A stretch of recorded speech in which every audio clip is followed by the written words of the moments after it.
Olá pessoal, sejam muito bem-vindas e muito bem-vindos a mais um resumão semanal. Essa semana a gente começou a falar um pouquinho sobre vetor gradiente. É um objeto que a formulação deles vocês vão perceber que é bem simples, porém possui muitas aplicações. Bom, começando com o que é o vetor gradiente propriamente dito, né? Eu vou estar definindo ele em funções cujo domínio está contido no R2, né, a valores reais, mas a gente pode tranquilamente estender essa definição para funções onde o domínio está contido em qualquer Rn. Então, vamos lá. Como é que é a definição dele? Né? Você parte de uma função, no caso aqui eu já adiantei, né, dizendo que o domínio está contido no R2, certo? Essas funções é importante que elas admitam derivadas parciais em um determinado ponto, né? Porque o vetor gradiente ele vai ser calculado em um determinado ponto, né? Então essa função ela possui derivadas parciais x, né, em y, tá? No ponto em questão que você quer calcular. No caso aqui no ponto x0, y0, né? E aí a gente define da seguinte forma. Então vai ser esse vetor aqui, onde tem essa letra aqui que triângulo de ponta cabeça, né, também conhecido como nabla, e é só uma maneira da gente representar isso aqui, ó, que vai ser a derivada parcial de x no ponto x0, y0 e a derivada parcial com relação a y no ponto x0, y0, tá? Então, esse vetor aqui é o vetor gradiente, certo? É esse símbolo aqui.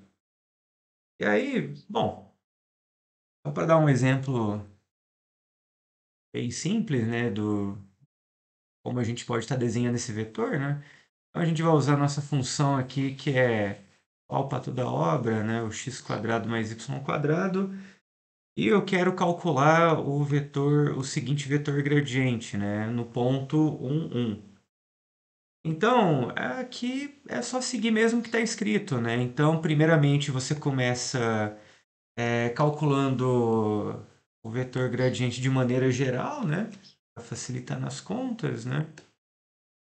Então, aí você calcula aqui derivada com relação a x, que vai ser 2x, derivada com relação a y, né, 2y. E aí, quando você calcula no ponto 1, 1, basta somente substituir, né? Então, substituindo o x aqui por 1 e o y por 1 também, temos que o vetor gradiente, ele é esse vetor aqui de coordenadas 2 e 2, né? E aí tem uma maneira esperta da gente desenhar ele, que é o seguinte. A gente costuma desenhar ele com origem no ponto em questão em que você calculou, né? E aí, no caso, ele vai apontar, né, para a direção, né, do próprio vetor 2 2 mesmo, né? Só que ao invés de ele começar na origem, né, você translada ele para esse ponto que você calculou o seu vetor gradiente, certo? Então, é o nosso vetor gradiente com origem no ponto 1 e 1. Muito bem. É, A primeira coisa que a gente vai ver de aplicação assim interessante do vetor gradiente é que o vetor gradiente ele vai dar um método bem mais simples para a gente estar calculando derivadas direcionais. Como a gente poderia buscar essa relação, né? Bom, a primeira coisa é o seguinte, né? E vamos fazer a seguinte coisa, ó. Na aula passada, né, a gente falou um pouquinho de derivadas direcionais, né? E lá a gente viu o seguinte, que se a gente tem uma função que sai de um aberto do Rn, chegando na reta, então, um ponto x0, y0 e uma direção U, a gente definiu a derivada direcional, né, que é na direção do vetor U, ponto. Deixa eu chamar aqui esse. Na verdade, isso aqui não está legal, né, porque estou fazendo de maneira geral, então eu estou pegando um ponto x0 maiúsculo qualquer aqui dentro do domínio, né? Então, o que que vai acontecer, né? Eu tenho que isso aqui vai ser o limite de t tendendo a zero e f de x0 mais tu menos f de x0 sobre h, né? E aí a gente vê uma outra maneira, né? Que seria o quê, né? Que seria eu escrever em termos de uma função de uma variável, né? Que eu chamo de g, né? G de t, sendo f, né? x0 mais tu, certo? Ah, lembrando, uma coisa que eu não falei, mas é o seguinte: aqui dei o exemplo, né, de um vetor gradiente para funções que saem do R2 e chegam na reta, mas como eu já adiantei no início, né, a gente pode ter o gradiente também para funções de três variáveis, quatro variáveis, né? Se fosse de três variáveis, você teria derivada parcial com relação a x, com relação a y e com relação a z, né? E assim por diante, né? 4 fosse R4, aí você teria quatro derivadas parciais, tal, e por aí vai, né? Então, beleza. Aí vamos fazer o seguinte, agora vamos voltar pro... Tá, e aí a gente viu o quê, né? Que quando a gente queria calcular a derivada direcional, né? Usando o g, era a derivada, né? Do g, só que aplicado no zero, né? E aí dava exatamente a mesma coisa aqui. Muito bem, voltando agora para funções cujo domínio está em R2 e chegando na reta, vamos fazer a seguinte coisa, ó. Eu vou definir a minha g desse jeito, né? Só que levando-se em conta o ponto x0, y0 pertencente ao domínio e o meu vetor u, eu vou chamar ele de AB, né?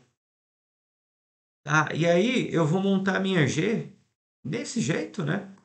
Só que agora, como eu tenho especificado, né, as coordenadas de cada coisa, eu posso descrevê-la assim, olha, f, o x0 aqui vai ser x0, y0, mais t que multiplica o vetor u, que é AB, né?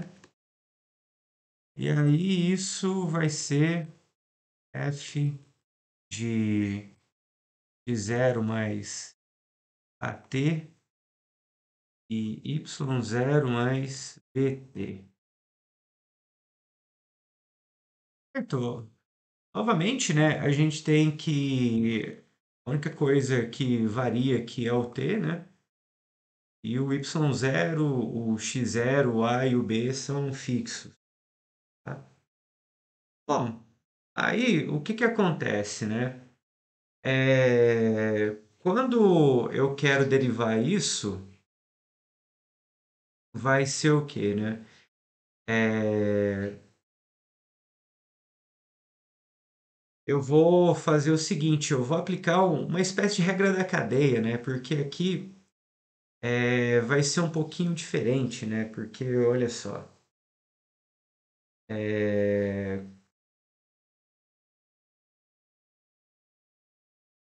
eu não mencionei, né, isso em... Na verdade, eu mencionei só o resultado em sala de aula, né? Mas quando a gente tem uma curva que chega aqui no R2, né? A curva de gama, né? Aí ela chega aqui em R2, aí depois eu tenho uma F que chega aqui em R, né? Aí eu posso considerar essa composição, que vai ser o F composta com gama, tá?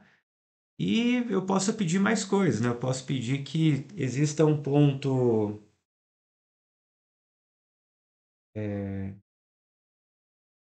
T0 aqui, que é elevado num x0 aqui, né? Pela gama, né? E o que mais, né? E aí, no caso, né? O, o f de x0, aí aqui no final, né? Esse pontinho aqui que seria o meu f de x0, também é f de gama t0, tá? Aí tem um resultado que diz o seguinte, né? Que é um tipo de regra da cadeia, né? Envolvendo curvas. E se eu pegar a derivada da composta, né? Ou se eu pegar aqui a derivada da composta aplicada no ponto t0, isso aqui é o gradiente da f aplicado em gama de t0, produto escalar com a derivada do de dentro, né? Então, é como se fosse mesmo a derivada do de fora, né? Que está em termos de f, produto escalar, né? Com a derivada de dentro, né? Porque como você está lidando com vetores, né? Isso aqui vai dar um vetor, que é o vetor gradiente. Isso aqui vai dar um vetor também, né? Porque essa função seria essa daqui, ó. A gama de t, ela está partindo em algo que é unidimensional, né? E chegando em algo que tem duas dimensões, tá? Então, aí a derivada disso, eu não é muito o foco desse curso, né? Mas também não é segredo nenhum. Que, aliás, é bem intuitivo, né? E a derivada do filhinha, do gama, que a gente vai chamar de gama linha, né? É o quê? É a derivada da primeira coordenada com relação a t e a derivada da segunda coordenada com relação a t, né? Então, nada diferente, assim, do que a gente já conhece, né? Então, beleza. Aí eu vou aplicar esse tipo de coisa aqui, né? Que a minha G, na verdade, é essa composição, tá? Então, a minha G' de T vai ser o quê, né? Vai ser o gradiente da minha F, é,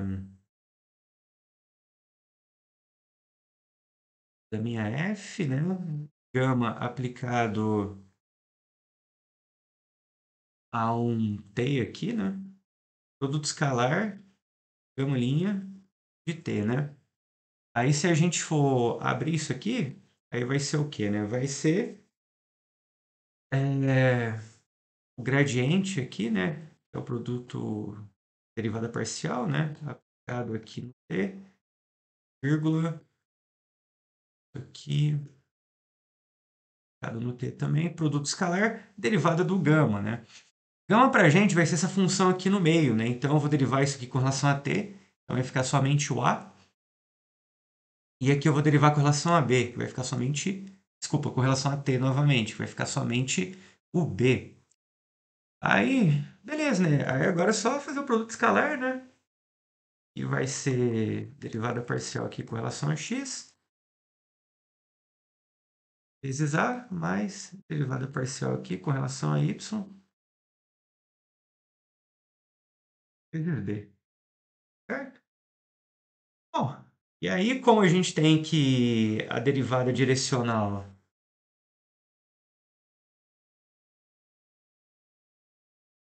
a direção de u no ponto x0, y0 é igual a g' de zero, né? A gente escreveu de outra forma aqui a derivada. Isso aqui vai ser o quê, né? Vai ser... É...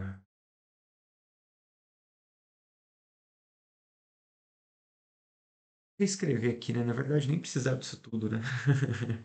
É, vai ser o gradiente, né? De f Agora, eu vou zerar o t, né? Então vai ficar x0, y0, né? Então gama zero vai ser x0, y0. E esse cara aqui é o próprio AB, né? Que vai ser o vetor u. Então, a derivada direcional, né? Nada mais, nada menos que o gradiente, o produto escalar do gradiente com o vetor u, né? O vetorzinho u. E isso vai facilitar muito a nossa vida, né? Cálculo de derivadas direcionais, né? Bom, além disso, tem algumas outras coisas bem interessantes, né? Que a gente pode destacar, além da relação da derivada parcial com o vetor gradiente, e é o seguinte,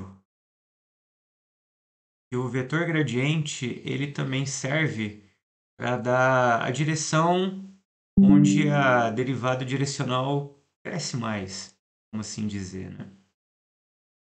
Então, e é dado por esse teorema aqui, né? Que diz o seguinte, ó, se eu tenho uma f diferenciável aqui, né? Ou seja, que admite os derivados parciais, tal. Então, o valor máximo, né?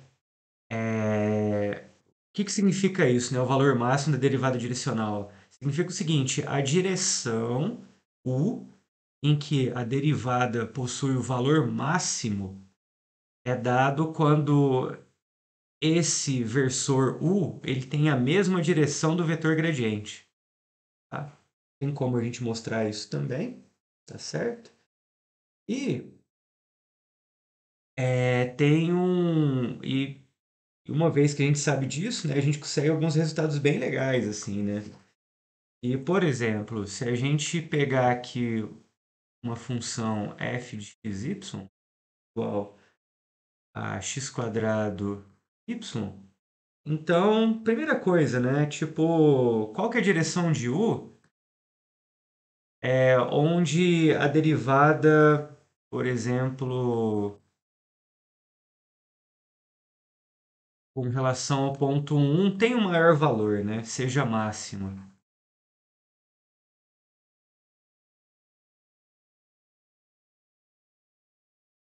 Aí a gente faz o quê, né? Aí a gente vai ter que fazer o seguinte, por esse teorema, né?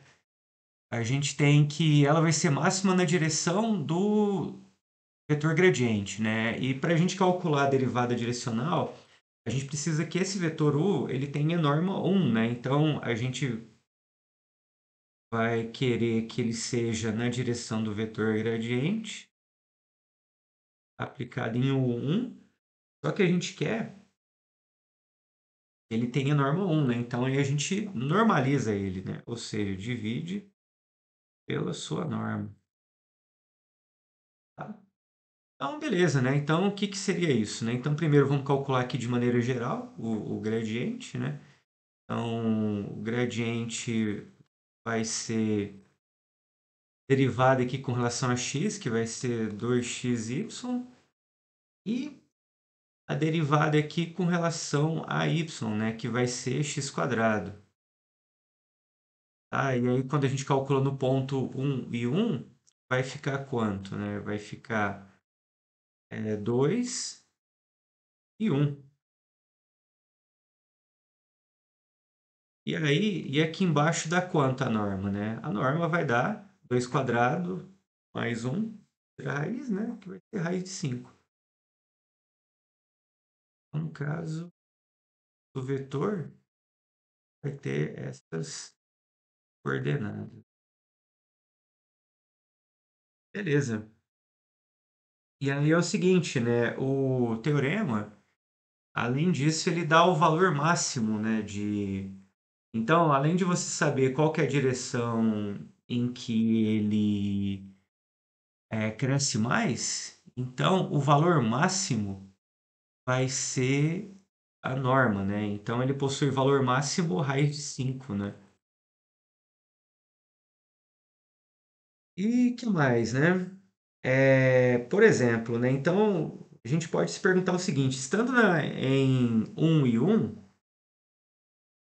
Em que direção e sentido se deve tomar para que a f cresça mais rapidamente? Eh, Quando a derivada direcional, ela, como é que eu posso dizer, né? Ela assume um valor máximo ou ela cresce muito, significa que você meio que está olhando como se fosse o plano tangente, né? A, a determinado ponto aqui, né? Então, é algo que está bem inclinado assim, né? Então você tem a direção aqui, né? Do vetor gradiente que está crescendo bastante, né? E aí, com essa também você pode concluir, né, que a função ela está crescendo mais rapidamente, né, nesse sentido também. Então, no sentido do vetor gradiente um e um, tipo, porque qual que é a pergunta aqui? Você quer saber, no ponto um e um qual direção que a função cresce mais. Então, na direção do vetor gradiente, vai ser essa direção onde ela cresce mais, né? Por quê? Porque o vetor gradiente vai dar a direção em que a derivada direcional possui o valor máximo. Muito bem, então temos essas aplicações interessantes, né? Só faltou mesmo a gente calcular uma derivada direcional usando isso, né? Mas, por exemplo, né? Como é que seria eu calcular a derivada direcional, né? Nessa direção aqui, usando esse vetor que a gente acabou de encontrar, né? E é o seguinte, né? Então, a derivada direcional na direção de U, no ponto um e um vai ser quanto, né? Vai ser o gradiente aplicado em um e um produto escalar, a direção de U, né? Então, substituindo aqui, a gente vai ter o seguinte, o gradiente vai ser 2, tá? E o vetor é o quê, né? É 2 raiz de 5, vírgula 1 raiz de... E quando a gente calcula isso aqui, vai dar o quê, né? Vai dar 5 dividido por raiz de... E a gente vai multiplicar isso com esse, aí soma esse com esse, né? Então, esse aqui vai ser o valor, né, da derivada direcional nesse ponto aqui. Maravilha! Bom, outro assunto que a gente começou a falar, né, nessa semana foi um pouco sobre máximos e mínimos, né, de funções de várias variáveis.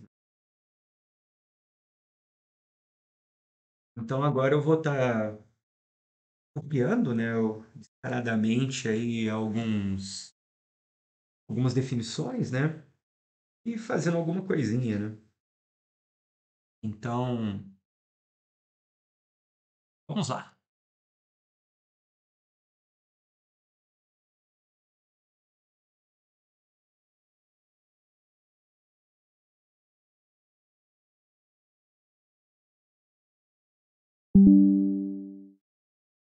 Beleza, né? A primeira coisa é com relação a extremos locais e extremos absolutos, né? Então, a gente tem uma função, né, que falta corrigir, né? Na verdade, ela sai de um domínio aqui, né? Em D contido em Rn, e ela vai ter valor absoluto, né? Valor máximo absoluto em x0, se acontecer o quê? Se o f de x0 for maior que o f x para qualquer outro x dentro do domínio, tá?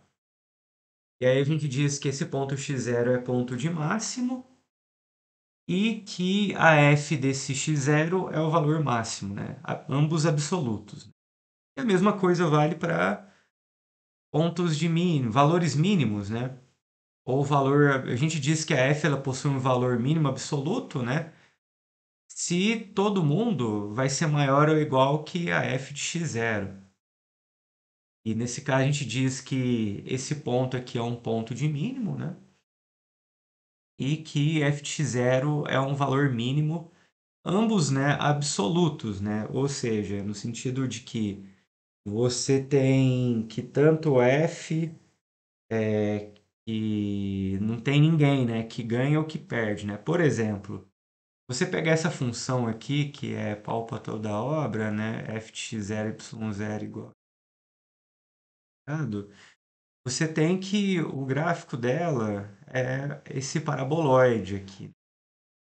Então, aí você vê o seguinte, que o ponto 00, ele vai ser um ponto de mínimo absoluto, né? Porque qualquer outro valor que você colocar aqui no lugar de x e y, a f vai ser maior do que zero, né? Porque f de 00 dá zero, né? E qualquer outro valor diferente de zero que você colocar aí, perto de x e y, vai dar diferente de zero e positivo. Assim como se você considerar esse outro exemplo aqui como sendo g de xy igual a 2 menos x quadrado menos y ao quadrado, você tem que o gráfico dessa função, né, vai ser... É como se fosse o paraboloide ali, né, só que ele... duas unidades acima, né, e com concavidade para baixo, tá? E aqui nesse caso, você tem que o ponto 00, o g de 00 dá 2, e ele é um ponto de máximo absoluto, né? Também é comum aparecer no lugar de absoluto a palavra global, né? Então pode ser ponto de o mínimo, no exemplo de cima de mínimo global, e aqui de baixo de máximo global. E aí você tem que todos os outros pontos, né, qualquer valor aqui de x, y diferente de zero, né, você vai ter que vai dar menor, né? Então você tem que esse cara aqui de fato é um ponto de máximo absoluto, tá? Mas dependendo do contexto, né, na verdade, na maior parte das vezes, né, você pedir ponto de máximo e mínimo absoluto ou valores máximos e mínimos absolutos é pedir demais, né? Então, para isso, a gente tem as definições de máximos e mínimos locais, né? E é basicamente o seguinte, né? Você diz que um ponto ou ele é de máximo local ou ele é de mínimo local, se existe uma bola, né? E cujo centro dessa bola é esse ponto em questão, em que ou todo mundo dentro dessa bola vai ter f menor do que ele, aí no caso ele seria um ponto de máximo local, ou vai ter, ou todos os pontos dentro dessa bola vai ter f maior do que ele, né? E aí seria um ponto de mínimo local.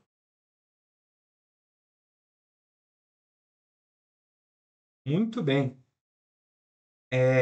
Tem um exemplo interessante aqui, e depois vocês dão uma olhada nas notas, né?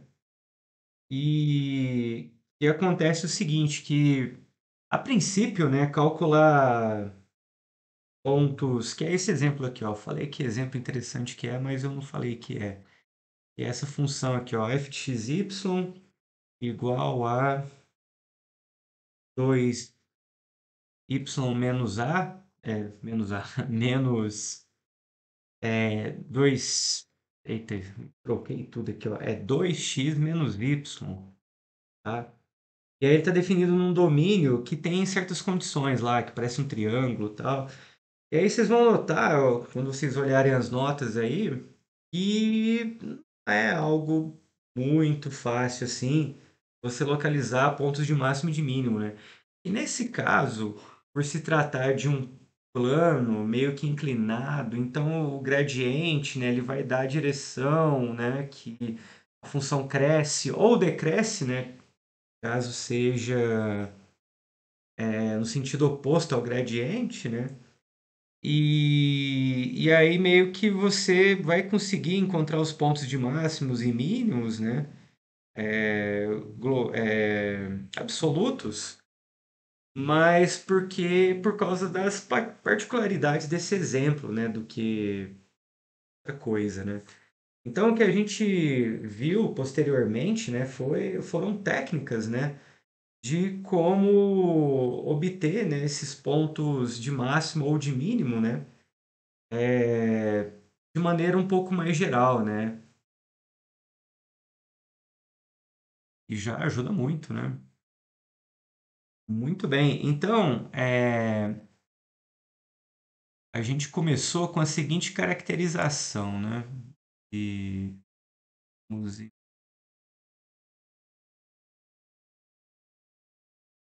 por esse teorema aqui.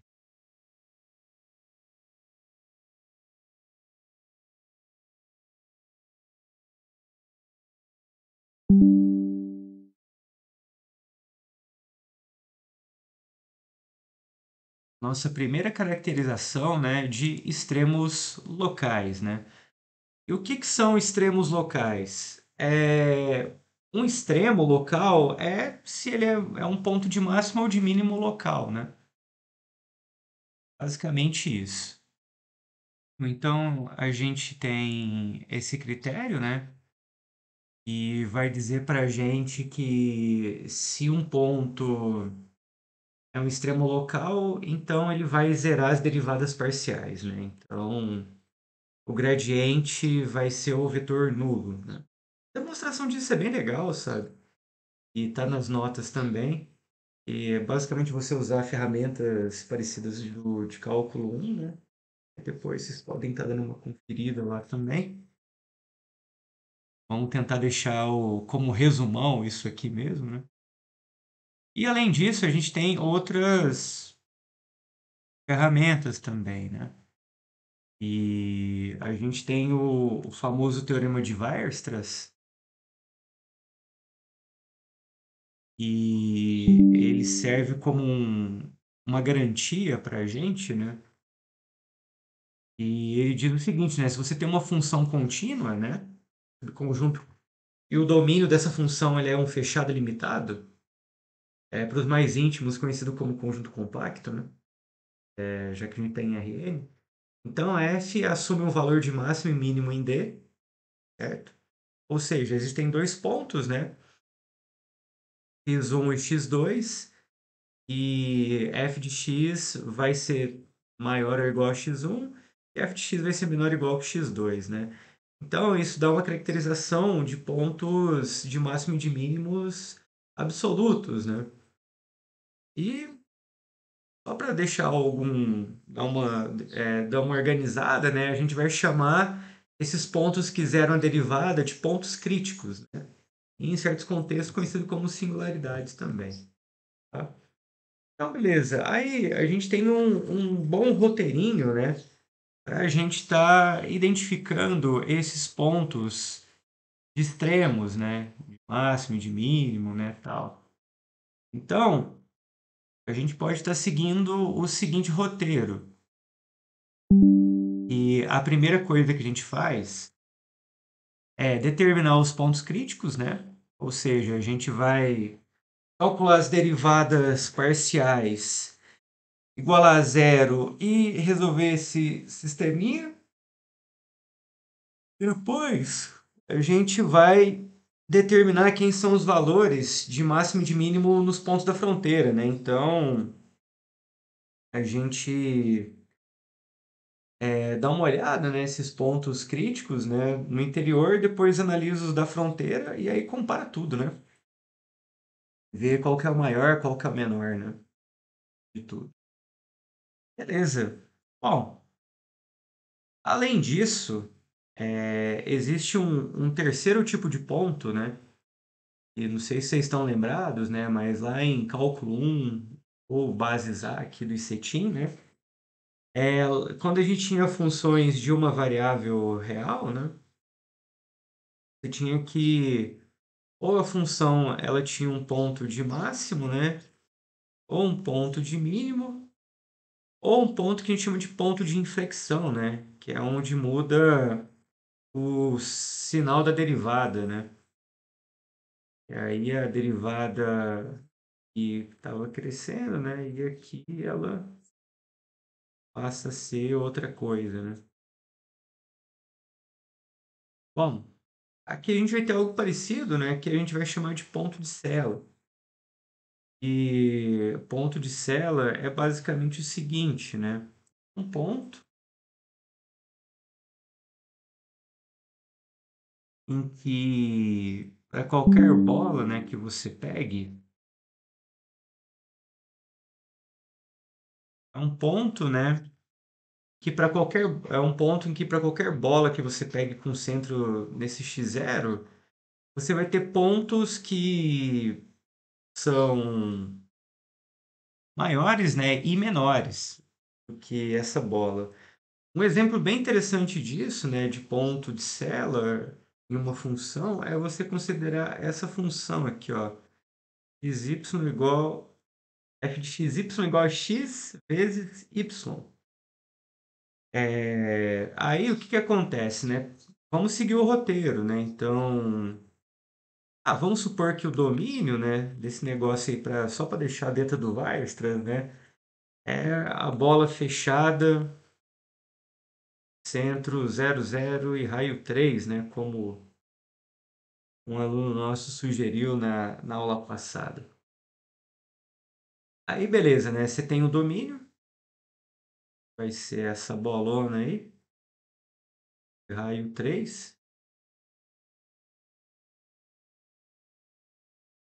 E aí é o seguinte, né? Eu seguir o roteiro e tentar procurar os pontos críticos, né? Então, calculando as derivadas parciais, eu tenho derivada parcial com relação a x da y, aí o igual a zero, e a derivada parcial com relação a y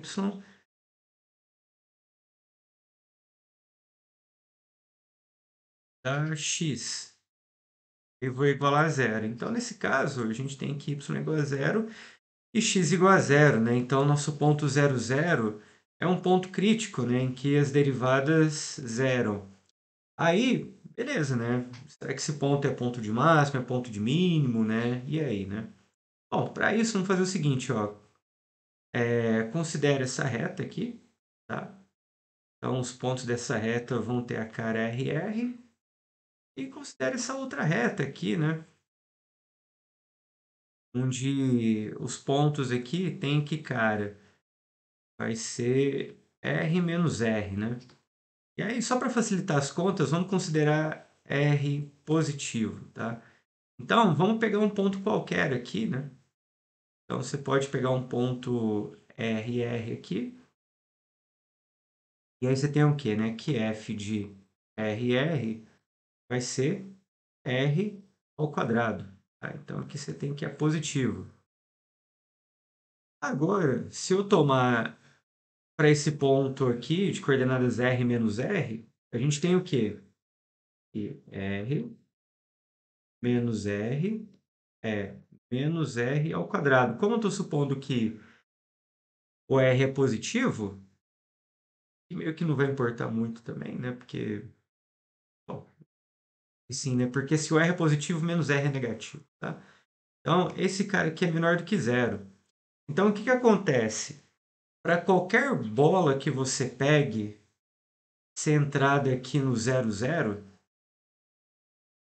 e com um raio qualquer, sempre vai ter pontos, né, aqui na reta roxa e na reta verde, né? Então, onde a f vai dar diferente, né? Porque se você reparar bem, a f de 0, 0, ela é zero, né? Então, sempre vai ter pontos que vai estar ou acima de zero ou abaixo de zero, né? Independente do raio da bola que você pegue. Então, com isso, né, a gente tem um exemplo de um ponto de sela.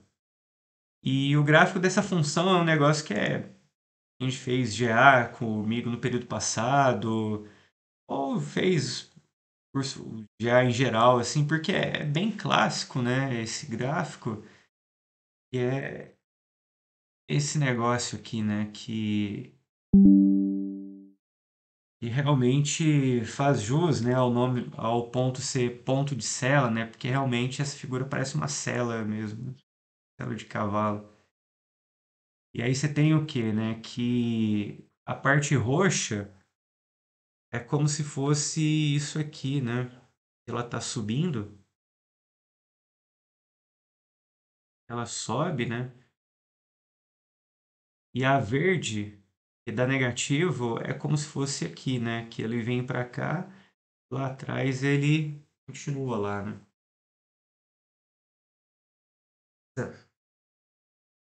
Bem,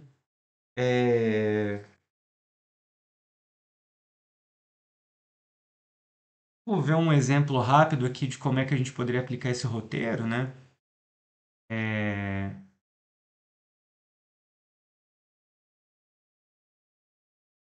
Seguinte,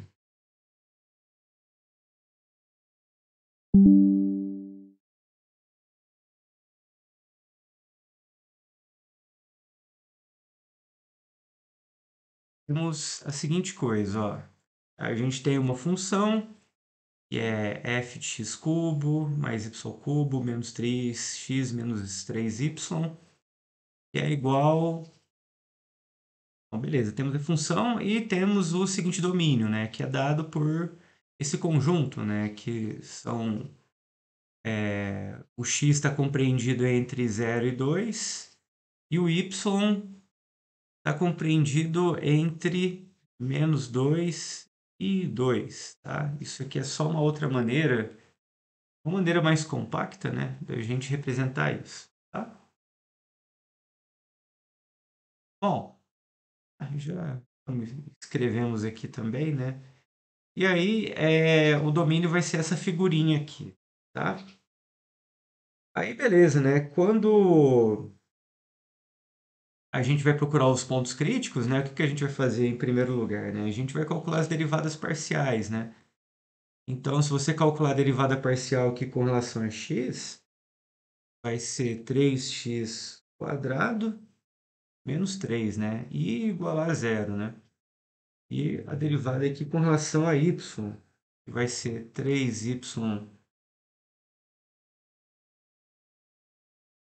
ao quadrado menos 3 e igual a zero, né? E nessa daí você percebe o quê, né? Que o x, resolvendo essa equação, vai ser mais ou menos 1 e o y também vai ser mais ou menos 1, né? Então, você vai ter as seguintes possibilidades, né? Para x1, y1, para x1, y-1, para x menos 1, y1 e para x menos 1, y-1, né? Então, aqui você tem 4 candidatos a pontos críticos, né? E agora falta só testar na fronteira, né? Aí o que que acontece, né? Para calcular os pontos de fronteira, vou fazer o primeiro, tá? E aí os outros três, vou fazer o primeiro caso, né? E depois os outros três vocês continuem aí, tá? Primeiro caso vai ser esse aqui, ó. Vai ser para pontos que estão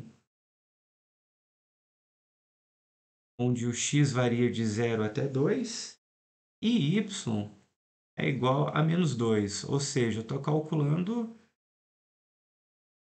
a fronteirinha aqui, tá?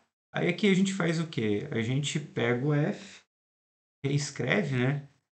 Travando a coordenada do y, né? Igual a -2, né? Então, nesse caso, eu vou ter que a função vai ser x ao cubo menos 3 menos 2,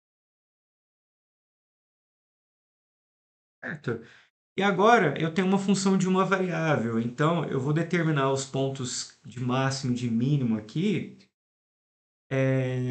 usando técnicas de cálculo 1. Então, no caso, eu vou derivar essa função, aí a derivada dela vai me dar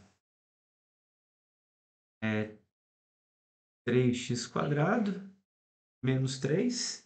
Eu vou igualar a zero. E aí, novamente, eu vou ter que x é igual a mais ou menos 1. Tá? E aí, o que que acontece? Bom, esses são os pontos críticos, né? Que ou podem ser pontos de máximo ou podem ser pontos de mínimo, né? Aí, no caso, como o -2 está travado, então os pontos que eu vou ter aqui vão ser os pontos 1 e -2 e -1 e -2. Só que aí você repara o seguinte, né? Que o ponto 1 e -2 ele tá lá, né? Que vai ser esse pontinho aqui, né? 1, menos 2. Agora o ponto menos 1, menos 2, ele estaria aqui mais ou menos, né? Mais à esquerda. E esse ponto, então, não estaria no nosso domínio. Então, esse ponto que você esquece, tá? E aí, beleza, aí você vai repetir o mesmo processo, né, com os outros casos, né? E assim, no final, né, você vai comparar todos os f's, né, e ver qual que é maior e qual que é menor, tá?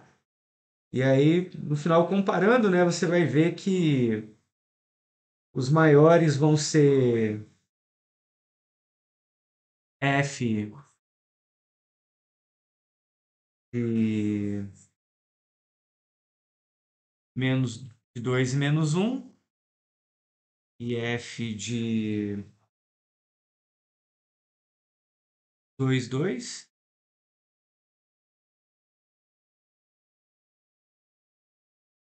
E nesse caso vai dar 4, né? E os de mínimos, né, vão ser o f de um e um, que a gente achou ali, né? E f de um e menos 2, né? Que é esse cara aqui, que vai dar menos 4, tá? Então, esses dois aqui são pontos de máximo, o 2 e o menos um e o 2 2. E esses dois pontos aqui, o e 1 e menos 2, são pontos de mínimo, tá? Ok. Agora, finalmente, né, a gente vai ver um último teste. E lembra um pouco aquele teste da segunda derivada que a gente tem em cálculo 1, né, que determina se o ponto é de máximo, de mínimo ou de inflexão, né?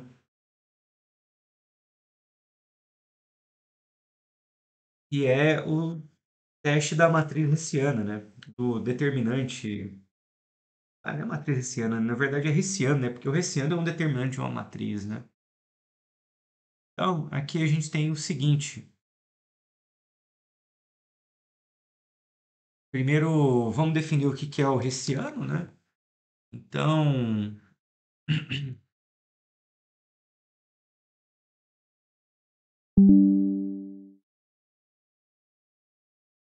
dada uma função, né, no caso aqui de duas variáveis, de classe C2, ou seja, né, que ela possui, você consegue derivá-la duas vezes, as derivadas são contínuas, é, você tem a função dada por esse determinante, né, que a gente chama de H, né? E para quem não lembra qual que é o determinante de uma matriz 2 por 2, aqui embaixo está ele já feito, né? A função vai ser isso aqui, que não é algo difícil, assim, dependendo da função, né? Porque você vai. Essa função h de xy, ela é o quê, né? Ela é a derivada segunda aqui com relação a x, derivada segunda com relação a y, menos a derivada mista, né? Ao quadrado, né? Como as derivadas são contínuas, né? Então a derivada mista tanto faz, né? Xy e yx que vão ser iguais, né? Beleza, então uma vez que você sabe o que, que é o hessiano, aí você sabe como aplicar o teste do Hessiano, que vai ser dado por esse teoreminha aqui, ó, bem simpático, e dá um critério bem claro, assim.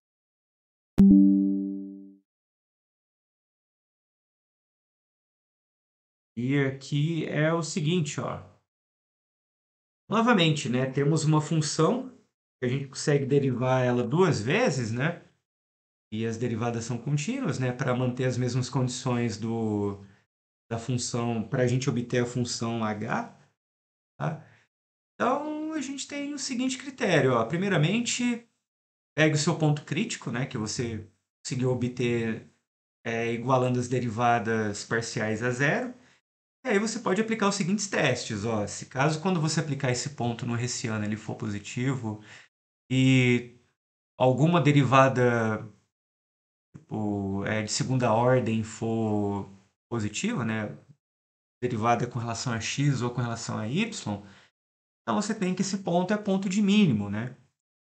E caso ocorrer que o hessiano for positivo e a derivada de segunda ordem com relação a x ou a y for negativa, então você tem que é um ponto de máximo.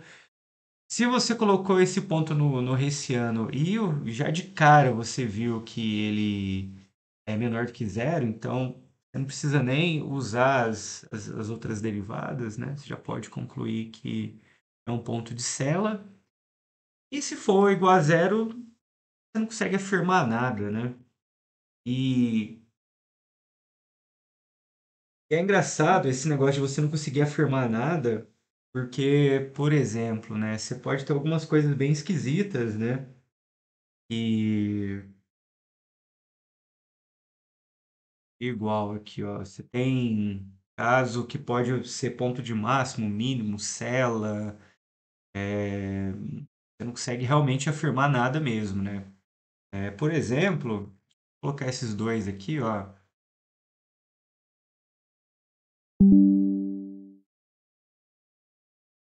E olha só, você pega essa função aqui, essa primeira aqui, que é f de xy igual a x à quarta mais y à quarta, o zero ele vai ser um ponto crítico, né? E o hessiano dá zero, né? Só que pela cara da função, você vê que o ponto zero zero ele é um ponto de mínimo. Tá? E a mesma coisa acontece aí com relação a essa outra função aí, menos x à quarta. Aqui eu acredito que seja y à quarta. Pois eu. Porque senão não vai dar zero, né? Aí ou vai dar. Botaria. Não é zero, né? Mas só botaria 2x à quarta, né? Isso aqui eu acredito que seja y. Nossa, tá com bastante erro aqui, né? Eu vou ter que fazer um trabalho aqui bacana aqui nas notas, né? Aí, aqui a gente tem o seguinte, né? Que o hessiano também dá zero, né? E no caso, você tem que o zero ele vai ser um ponto de máximo, né? Porque todo o restante vai ser tudo negativo, tá? Muito bem. Vamos fazer um último exemplo, né? Um- Usando essa técnica, né, do Hessiano. Ah, e lembrando do seguinte, né? Esse Hessiano, a gente está usando essa técnica para conjuntos abertos, né? Então, você tem aquela técnica lá do... Tem um Weierstrass, né, que garante para você que tem ponto de máximo e mínimo. Não tem garantia nenhuma, né? Você tem... Tipo, se existir o ponto crítico, você consegue aplicar esse critério, né? Basicamente isso. Se existir, melhor ainda, né? Porque aí o exercício já acaba por aí, né? Então, beleza, né? Vamos lá. Vamos pegar aqui, ó, f de xy igual a, que vai ser x ao cubo mais 3xy ao quadrado menos 15x menos 12y. Tá. Aí vamos, primeira coisa, né? Vamos calcular as derivadas parciais igual a zero, né? Então, calculando derivada parcial com relação a x, a gente tem isso aqui.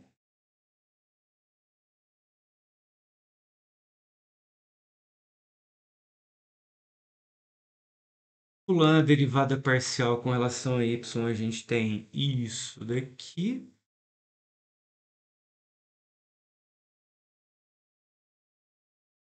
certo?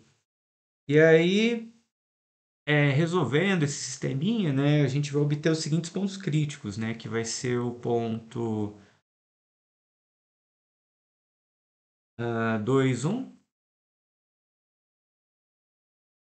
menos 2, menos 1, 1, 2 e menos 1, menos 2. Tá? E agora a gente pode aplicar o teste, né? Então vamos começar aqui com o ponto 2, 1, né? Então a gente aplicando ele no Hessiano.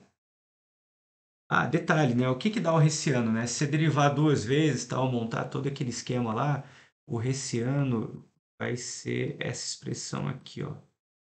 Vai ser 36x quadrado menos 36 y ao quadrado. Beleza. Então, aplicando aqui nesse primeiro caso, né, a gente vai ter o seguinte, a gente vai ter esse ano 2, 1, vai ser vai dar 108, né? Tá positivo, tá? E a derivada parcial aqui em relação a x², né? Tô no ponto 2, 1, vai dar 12, que é positivo também. Então, nesse caso, o ponto aqui, 2, 1, vai ser ponto de mínimo local.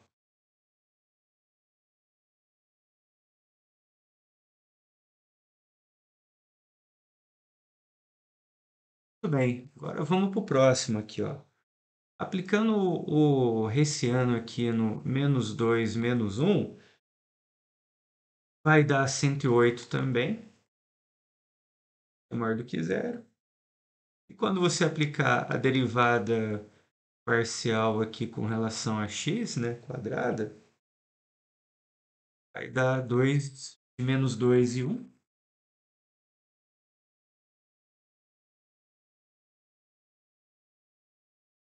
-2 e -1, né? Vai dar -12.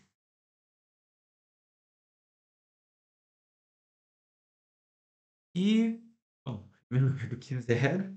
E aí, no caso, você tem que esse ponto que vai ser um ponto de máximo local, né?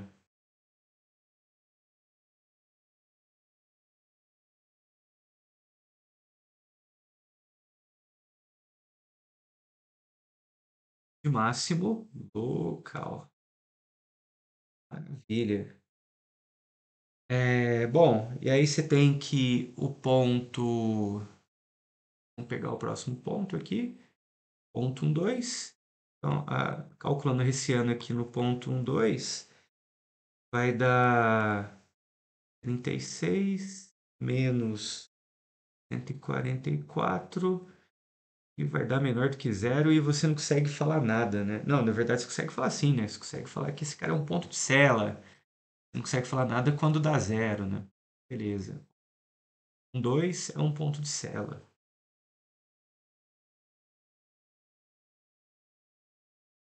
E você calculando aqui no último caso, vai ser o -1,